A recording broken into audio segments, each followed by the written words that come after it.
Imagine this. You grew up as a girl in Sudan, a country ranked at 139 on the UN's Gender Inequality Index. As an adult woman, you moved to the United Kingdom, number 25 on the Gender Inequality Index. You find out that Sudan and the UK are more alike than you ever supposed. In both countries, many people think that gender equality has progressed as far as it possibly can. In both cultures, many people say that sexual harassment and discrimination against women are just part of human nature. This was the experience of Nesrine Malik, a columnist and commentator born and raised in Sudan, who moved to the United Kingdom as an adult. In her book, We Need New Stories, Malik writes, "From Tehran to New York, women will be told that they are asking for it if they wear a short skirt in a bar or a looser than acceptable burqa in the street. We have not made as much progress as we think." So clearly, gender equality requires action everywhere. Regardless of wealth, culture, or religion, every country can improve the lives of women and girls. This sobering idea presents us with a spark of possibility. This is where Sustainable Development Goal 5, Gender Equality, comes in. Hi, my name is Eileen Baldry. I'm Deputy Vice-Chancellor, Equity, Diversity and Inclusion, and Professor of Criminology at UNSW Sydney. And I'm Leisa Sargent, Professor of Organisational Behaviour and Co-DVC, EDI, and Senior Deputy Dean in the Business School. And we're going to discuss the importance of the whole global community of making progress on SDG 5, gender equality.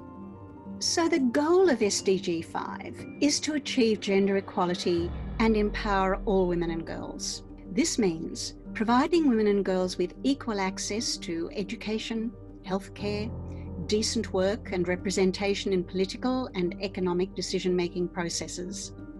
It includes ensuring universal access to sexual and reproductive health and affording women equal rights to economic resources such as land and property. To achieve this empowerment, all societies must address structural issues such as unfair social norms and attitudes, as well as develop progressive legal frameworks that promote equality between women and men.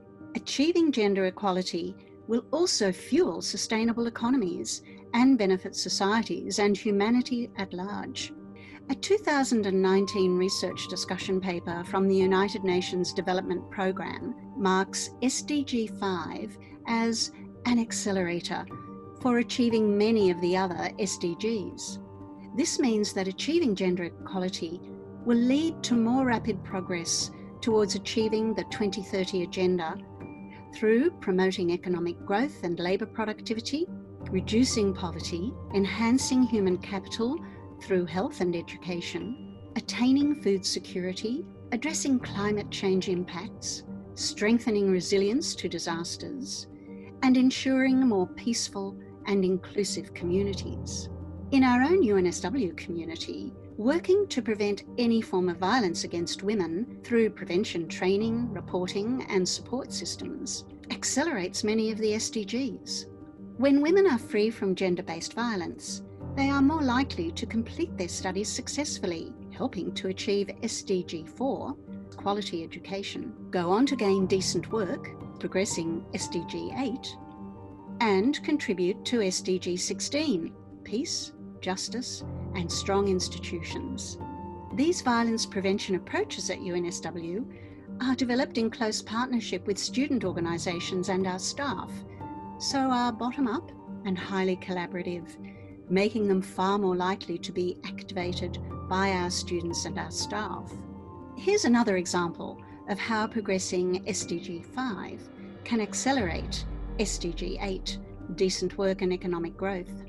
In cultures where women can't do safe and fulfilling paid work due to cultural stigma against women working, lack of education or lack of childcare, the average ability of the workforce is lessened because people who would otherwise make excellent workers can't apply for or gain jobs.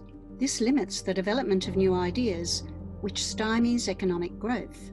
Achieving SDG 5 can progress SDG 13, climate action. Examples are women's efforts in Aboriginal communities, ensuring food and water security by developing collaborative community gardens and reviving Indigenous food sources. And women's efforts in many parts of the world in storing water and preserving food to weather cyclones and other natural disasters. Studies also show that countries that have a greater proportion of women in political office have lower CO2 emissions. Project Drawdown, which involved more than 200 scientists, policymakers and business leaders, ranked educating girls and family planning in their top 10 list of the most effective solutions to global warming.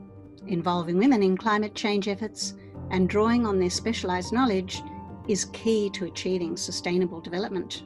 In each of the previous examples, I hope it's become clear that the SDGs are interconnected by design.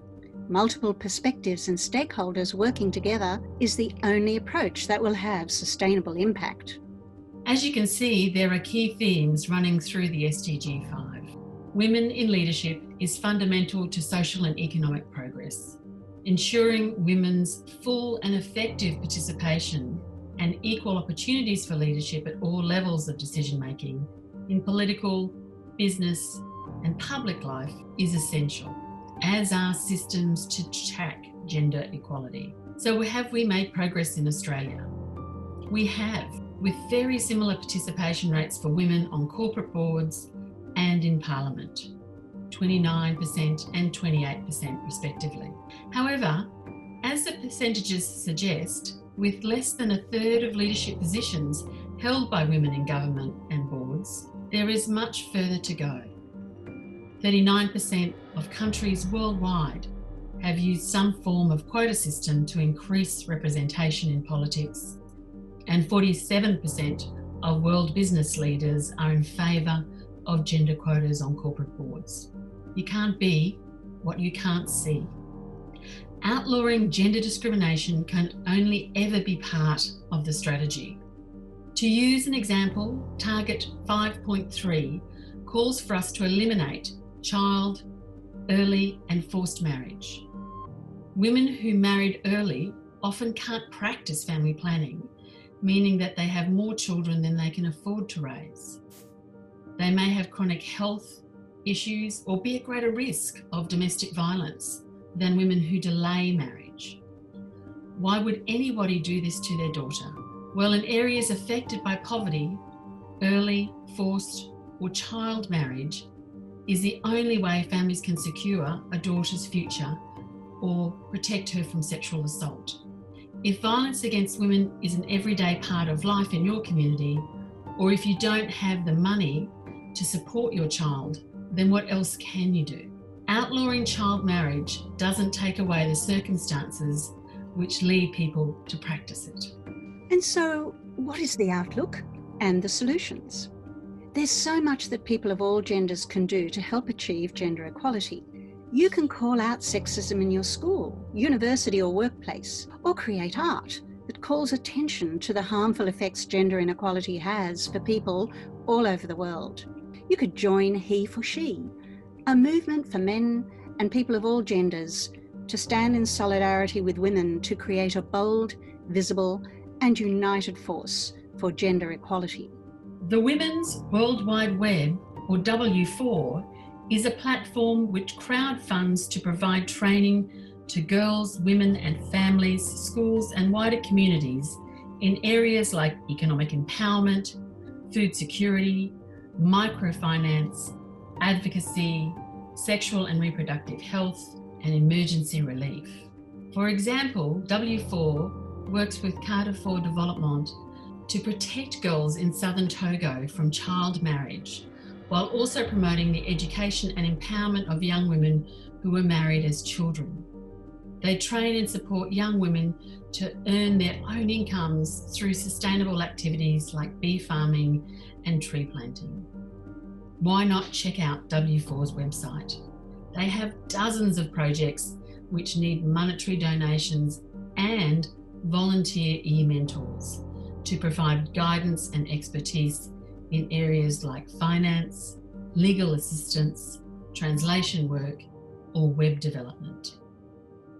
In Sydney, the FemPower organisation runs workshops for high school students on feminism, consent and sexuality. You could contact your old high school and encourage them to organise for FemPower to present to their students.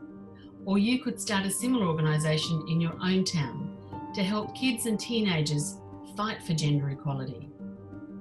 Or host a screening of Misrepresentation, a film which challenges the media's gender stereotypes about women and girls and their capacity as leaders.